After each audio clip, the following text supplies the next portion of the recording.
महाराज जी कह रहे हैं कि मतलब अज्ञानतावश 150 से भी अधिक पुरुषों से संबंध हो गया, अभी इतना नाकरा हो गया, मैं भूतकाल की सारी वैसे किसका, वैसे कोई छुपाने या शर्माने का विषय नहीं है। जैसे हम डॉक्टर के सामने अपनी हर कमी रखते हैं, ऐसे हम संत सदगुरुदेव के सामने अपनी बात रख सकते हैं।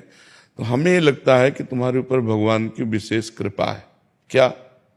अगर आप पुरुष संयोग ना करें तो स्त्री से आपकी आसक्ति नहीं है तो आप एक भगवत प्राप्त महापुरुष बन सकते हैं। क्योंकि त्रिभुवन में जब जब जहां जहां जिसने साधना की तो उसको स्त्री से मुंह की खानी पड़ी। शास्त्रों में बहुत वर्णन है। और तुम्हारा स्वाभाविक आकर्षण नहीं है। क्यों? तुम्हारा स्त्री की तरफ स्वाभाविक आकर्षण नहीं, बस रोक लेना है। अच्छा, थोड़ा विवेक से सोचो, आपने ऐसा किया भी, क्या मिला आपको? मतलब परिणाम बिल्कुल खुल के अपने ऐसे बात करते हैं जैसे दोस्त बात करते हैं। केवल डर मिला और चिंता मिली और कोई सुख तो मिला नहीं। तो मुझे लगता है यदि आप थोड़ा भगवान नाम जप करें और इसे कंट्रोल करें, आप बहुत उत्तम मनुष्य बन सकते हैं। क्योंकि जो व्यभिचार प्राण जीव है वो ना अपना कल्याण कर सकता है ना दूसरों का कल्याण कर सकता है। और ये जो काम भोग सृष्टि में रखा गया है, एक सृष्टि क्रम को बढ़ाने के लिए रखा गया है। सृष्टि क्रम को बढ़ाने के लिए रखा गया है। तो स्त्री और पुरुष का जो संयोग विधान शास्त्रीय है वो संतानोत्पत्ति के लिए है, ना कि केवल मनोरंजन के लिए। शास्त्र सम्मत। तभी उसका जीवन ब्रह्मचर्य परायण स्वस्थ पर, और कभी साल 6 महीना में एक बार ऐसा, तो वो बहुत अच्छा जीवन।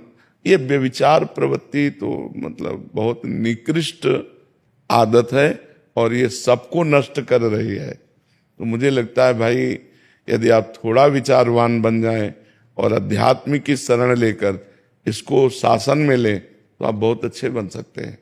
क्योंकि धर्म पालन है तो संभोग होगा नहीं, संतानोत्पत्ति योग संबंध होगा नहीं है, केवल भोग विलासिता मनोरंजन। तो हमें आप खुद अनुभव करके देखो, क्या आप ऐसा जीवन नष्ट करना चाहोगे? तो मुझे लगता है नियम और संयम में आना चाहिए। अगर आप अभी अनुभव कर लें तो कर लेने, कुछ दिन बाद हमारी बात याद कर लेना, हाथ कुछ नहीं लगेगा। अच्छा, दूसरी बात, थोड़ा विचार करो, कहाँ क्या है सुख भाई? हम ऑपरेशन करके आपको बता रहे दिमाग के, हमारे दिमाग का क्या है भाई? कौन सा सुख है? दुर्गंध और मल भरा हुआ है, वहीं से तुम्हारी रति है। मुझे लगता है कि ये पूर्व संस्कारवश, ये आपकी कोई उपज नहीं है, ये आपकी कोई मनपसंद बात नहीं, आपके दिमाग में पूर्व प्रारब्धवशात ये संस्कार है। तो इस संस्कार को जीतने के लिए मनुष्य शरीर मिला है, इसी संस्कार में मिट जाने के लिए नहीं मिला है। अगर आप जीतते नहीं है तो मिटा देगा।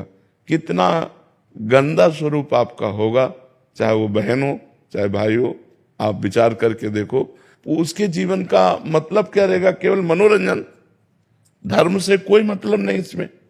तो हमें लगता है अगर हम ब्रह्मचर्य धारण करें और भगवान की तरफ बढ़ते हुए समाज सेवा करें, अगर हमें संतान ही प्रिय है तो किसी की भी गोद नामा से हम संतान ले सकते हैं और अपने परिवार का वृद्धि कर सकते हैं।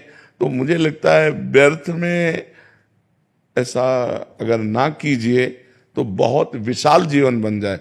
ब्रह्मचर्य भी तो एक मार्ग है जिसके द्वारा हम परमात्मा प्राप्ति करें, समाज सेवा करें, जो चाहे वो कर सकते हैं। इस तरह मल द्वार में अपने को आसक्त करके जीवन व्यतीत करना मुझे लगता है कि ठीक नहीं है।